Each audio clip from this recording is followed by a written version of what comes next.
भगवत भक्ति और भक्तों के लक्षण एवं जगन्नाथ क्षेत्र की महिमा। सत्ययुग की बात है, उत्कल देश में इंद्रद्युम्न नाम से प्रसिद्ध एक श्रेष्ठ राजा थे। उन्होंने एक बार एक तीर्थयात्री से पुरुषोत्तम क्षेत्र की महिमा सुनी। तब वे वहां जाने का विचार कर रहे थे कि श्री नारद जी उनके पास आ गए। उनका आतिथ्य सत्कार करके राजा इंद्रद्युम्न ने नारद जी से पूछा, भगवान, भक्ति का क्या स्वरूप है, उसके लक्षण का वर्णन कीजिए। नारद जी ने कहा, राजन, सावधान होकर सुनो। मैं भगवान विष्णु की सनातन भक्ति का सामान्य और विशेष रूप से वर्णन करता हूं। गुणों के भेद से भक्ति के 3 भेद हैं, तामसी, राजसी और सात्विकी। इनके अतिरिक्त एक चौथी भक्ति भी है जो निर्गुणा मानी गई है। राजन, जो लोग काम और क्रोध के वशीभूत हैं और प्रत्यक्ष इस जगत के सिवा और किसी परलोक आदि की ओर दृष्टि नहीं रखते, वे अपने को लाभ तथा दूसरों को हानि पहुंचाने के लिए जो भजन करते हैं, उनकी वह भक्ति तामसी कही गई है। अधिक यश की प्राप्ति के लिए अथवा दूसरों की स्पर्धा से प्रसंगवश स्वर्ग के लिए भी जो भक्ति होती है, वह राजसी कही गई है। पारलौकिक लाभ को स्थायी और इहलोक के संपूर्ण पदार्थों को नश्वर समझकर अपने वर्ण तथा आश्रम के धर्मों का परित्याग न करते हुए आत्मज्ञान के लिए जो भक्ति की जाती है, वह सात्विकी भक्ति मानी गई है। यह जगत जगन्नाथ का स्वरूप है, उससे भिन्न उसका कोई दूसरा कारण नहीं है। मैं भी भगवान से भिन्न नहीं हूं और वे भी मुझसे पृथक नहीं हैं। ऐसा समझकर अभिन्न रूप से अत्यंत प्रेम पूर्वक भगवत स्वरूप का चिंतन करते रहना, यह अद्वैत निर्गुणा नाम वाली भक्ति है।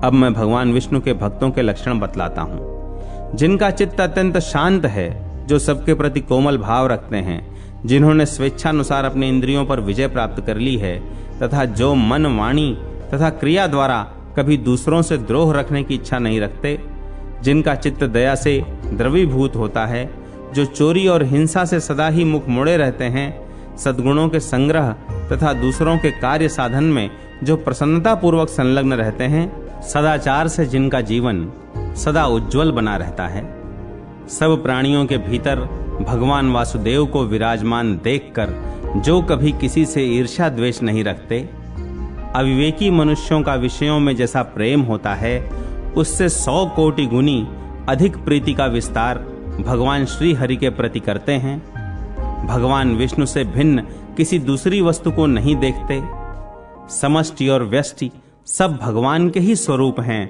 भगवान जगत से भिन्न होकर भी भिन्न नहीं हैं, सेव्य अथवा सेवक कोई भी आपसे भिन्न नहीं है।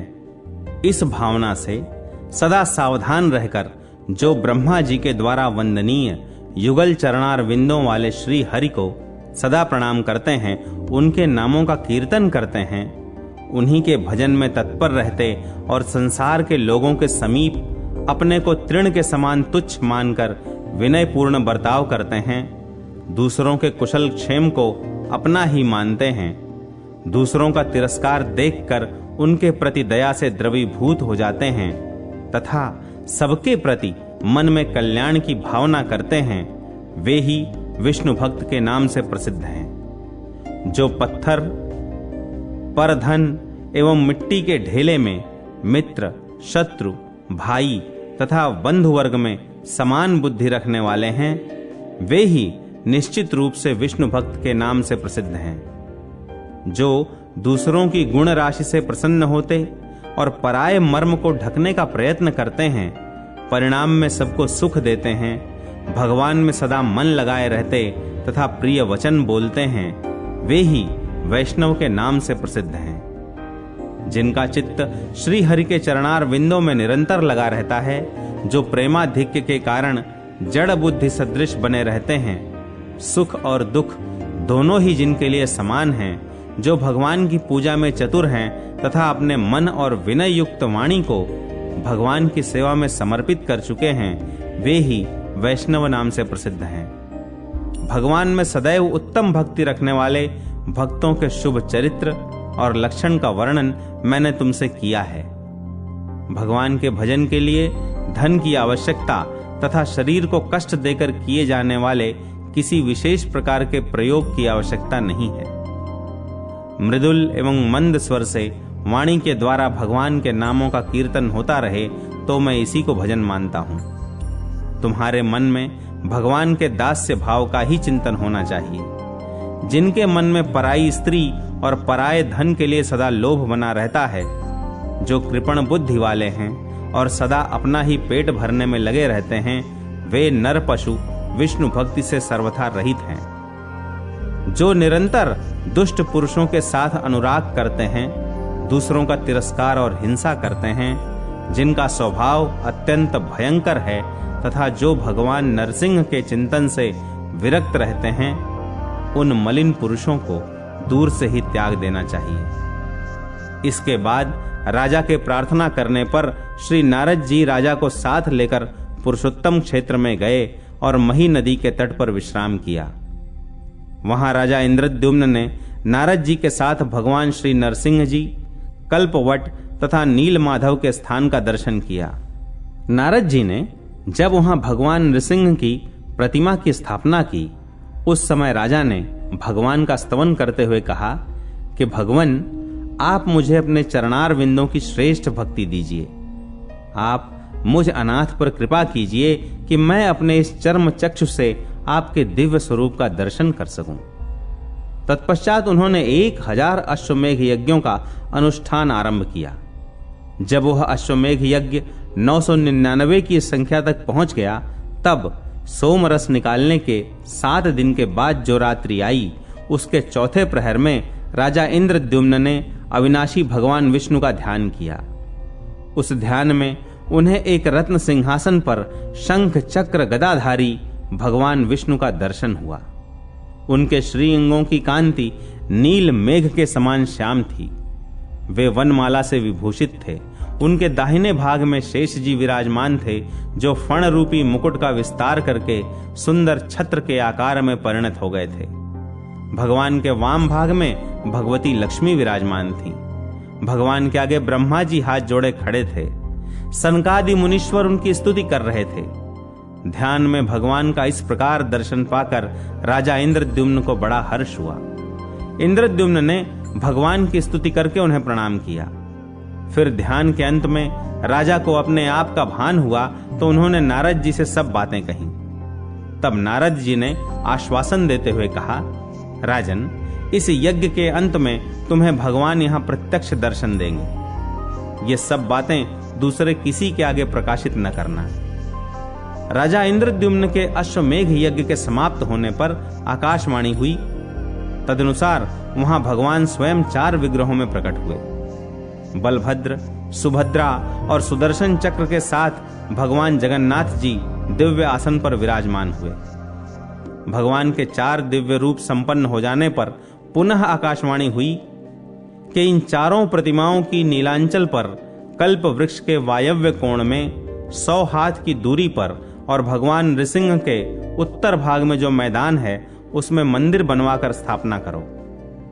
राजा ने उसका प्रसन्नता पूर्वक पालन किया।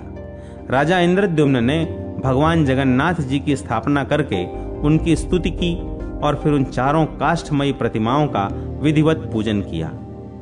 यह वही पुरुषोत्तम क्षेत्र है जो 4 धामों में से एक है और जगन्नाथपुरी के नाम से प्रसिद्ध है। श्री बदरी और केदार क्षेत्र का महात्म्य। बदरिकाश्रम का महात्म्य वर्णन करते हुए श्री महादेव जी ने स्वामी कार्तिकेय जी से कहा है कि भगवान विष्णु का बदरी नामक क्षेत्र तीनों लोकों में दुर्लभ है। उसके स्मरण मात्र से महापातकी मनुष्य भी तत्काल पाप रहित होकर मृत्यु के पश्चात मोक्ष के भागी होते हैं। तब योग और समाधि से तथा संपूर्ण तीर्थों में स्नान करने से जो फल प्राप्त होता है, वह बदरी क्षेत्र के भली भांति दर्शन मात्र से मिल जाता है। इस क्षेत्र के अधिपति साक्षात भगवान नारायण हैं। जहां भगवान नारायण के चरणों का सानिध्य है, जहां साक्षात अग्निदेव का निवास है और केदार रूप से मेरा लिंग प्रतिष्ठित है, वह सब बदरी क्षेत्र के अंतर्गत है। केदार के दर्शन, स्पर्श तथा भक्ति भाव से पूजन करने पर कोटि कोटि जन्मों के पाप तत्काल भस्म हो जाते हैं। उस क्षेत्र में विशेषतः मैं अपनी संपूर्ण कला से स्थित रहता हूं। काशी में मरे हुए पुरुषों को तारक ब्रह्म मुक्ति देने वाला होता है, परंतु केदार क्षेत्र में मेरे लिंग के पूजन से मनुष्यों की मुक्ति हो जाती है। बदरी क्षेत्र में जो अत्यंत निर्मल भगवान नर नारायण का आश्रम है, स्नान और भगवान का पूजन करने से मनुष्य तत्काल सब पापों से मुक्त हो जाता है। धर्म की पत्नी मूर्ति से भगवान का नर और नारायण के रूप में अवतार हुआ। वे दोनों माता पिता की आज्ञा लेकर तपस्या के लिए गए और नर नारायण नाम वाले दोनों पर्वतों के बीच तपस्या की साक्षात मूर्ति के समान स्थित हो गए। उस तीर्थ में स्नान करके भगवान विष्णु का पूजन करने से मनुष्य नर से नारायण हो जाता है। वहां विराजमान साक्षात भगवान विष्णु क्रमशः वहां की यात्रा करने वाले पुरुषों को अपना पद प्रदान करते हैं। कार्तिक मास का महात्म्य। कार्तिक मास महात्म्य के प्रकरण में ब्रह्मा जी ने नारद से कार्तिक मास की श्रेष्ठता, उसमें करने योग्य स्नान, दान, पूजन आदि धर्मों का महात्म्य बतलाकर स्नान की विधि एवं कार्तिक व्रत करने वालों के लिए पालनीय नियमों का वर्णन किया है।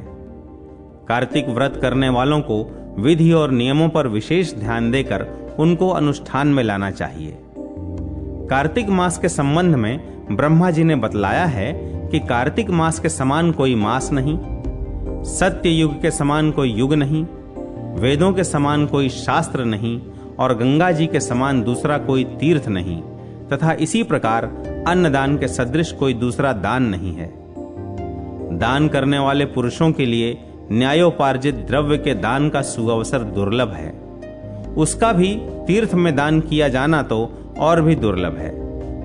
पाप से डरने वाले मनुष्य को कार्तिक मास में शालग्राम शिला का पूजन और भगवान वासुदेव का स्मरण अवश्य करना चाहिए। नारद, सब दानों से बढ़कर कन्यादान है, उससे अधिक विद्यादान है। विद्यादान से भी गोदान का महत्व अधिक है और गोदान से भी बढ़कर अन्नदान है, क्योंकि यह समस्त संसार अन्न के आधार पर ही जीवित रहता है। इसीलिए कार्तिक में अन्नदान अवश्य करना चाहिए। कार्तिक में नियम का पालन करने पर अवश्य ही भगवान विष्णु का सारूप्य एवं मोक्षदायक पद प्राप्त होता है। पूर्व काल में सत्यकेतु नामक ब्राह्मण ने केवल अन्नदान से सब पुण्यों का फल पाकर परम दुर्लभ मोक्ष को भी प्राप्त कर लिया था। कार्तिक मास में अनेक प्रकार के दान देकर भी यदि मनुष्य भगवान का चिंतन नहीं करता तो वे दान उसे कभी पवित्र नहीं करते। भगवान नाम स्मरण की महिमा का वर्णन मैं भी नहीं कर सकता।